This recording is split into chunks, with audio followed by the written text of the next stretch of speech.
Hey, what's up guys, John here. Inflation data just came in sky high. February's inflation print coming in slightly hotter than expected. Inflation rose 0.4% month to month and 3.2% over the year. Now what this means is we're going to likely see interest rates increase, according to the Fed. This isn't my opinion. This is what the Federal Reserve just said. The Federal Reserve is no rush to cut the interest rates. That is according to Fed Chair Jerome Powell's written testimony. But you know, they say a lot of things, and then at the end of the day, none of it really makes much sense. Like, for example, CNBC or NBC News said U.S. added 275,000 jobs in February, more than expected, but unemployment rate climbs. The rate of workers quitting or being laid off has stalled, right? Then this happened on the 8th of March, just a couple days ago. Then Forbes came out on the 7th of March saying last month had the most job cuts of any February since 2009. American employers cut more than 84,000 jobs in the month of February, a new report by Challenger Gray and Christmas said on Thursday,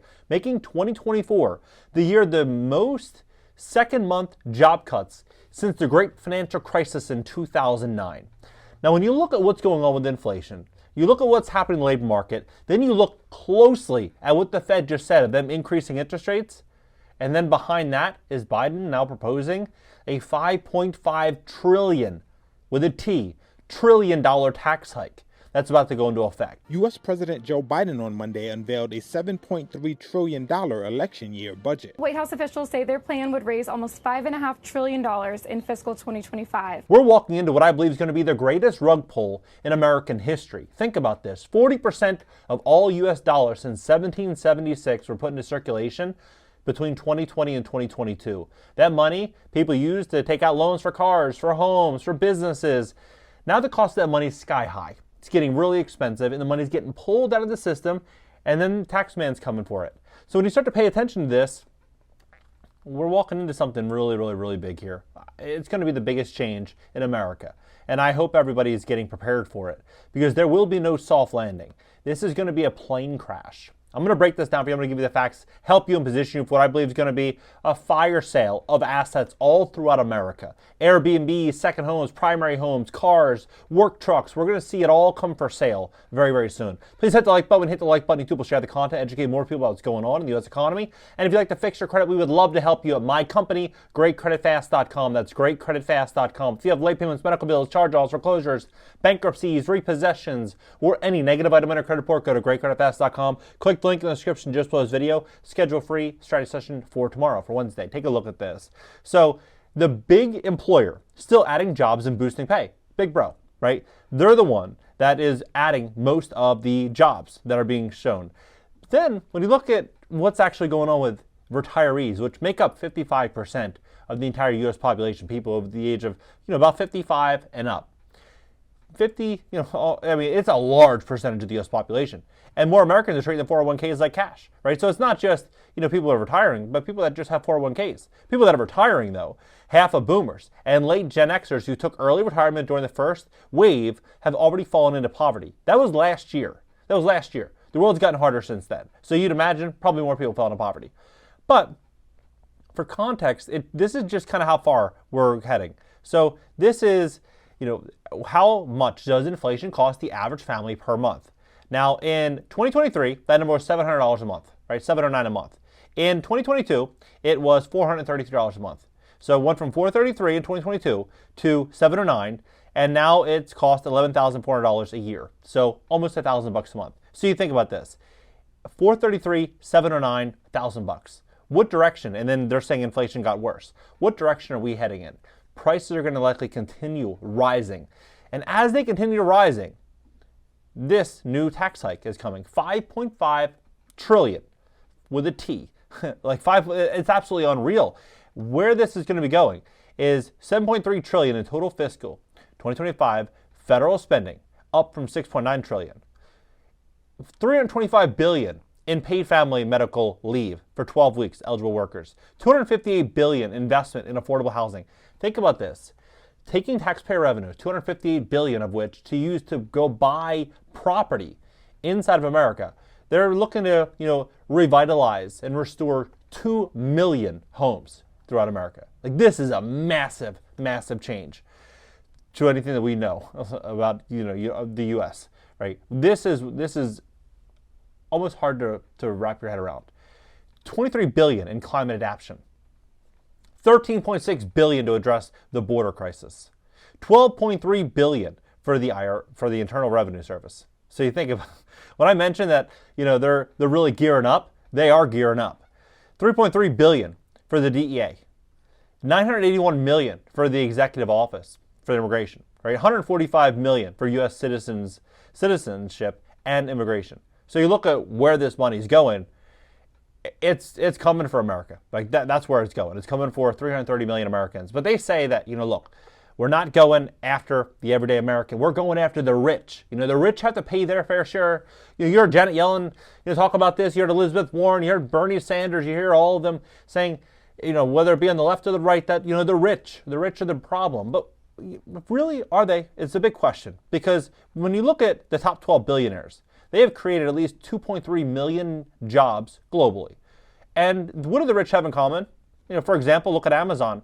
Amazon, they're really smart. They're not going to pay the IRS. What are they doing? They're going to find ways in which they can write off losses. They're going to take out loans. They're going to invest in infrastructure. They're going to expand. They're going to do whatever they have to do to show a net loss. That's what they're going to do. Small business owners, they don't do that. They pay their fair share.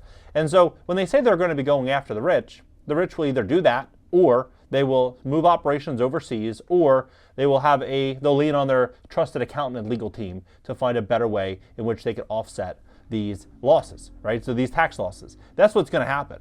But when you look at how big the U.S. government jobs are right now, it's 19.23 million. So you think about this. The top 12 billionaires that produce trillions of dollars in value for the U.S., these top 12 billionaires create at least 2.3 million jobs globally, which is about 10% of the entire U.S. government. A little more than 10% of the entire U.S. government. That's how many jobs billionaires create. So I'd probably go the opposite direction. If I were running things, the last thing I would do is go after the rich. I would want more rich people to come here and supply economic value and output and create jobs, not increase taxes and bring forward strike forces to crack down on unfair and illegal prices. Imagine you have a business and they deem your prices are unfair, right? This is The Guardian, CNBC, the strike force with the FTC and Department of Justice, unfair and illegal pricing, Politico saying the same thing, strike force, Morningstar, all these different outlets saying the same thing. A strike force is poorly equipped for a tough task, right? So you look at this, you're like, okay, well, is this really going to happen? Are they really going to go after the rich? Are they really going to increase taxes dramatically? Is inflation going to get worse? Is the U.S. consumer going to get, greatly penalized? Look, this is my bet.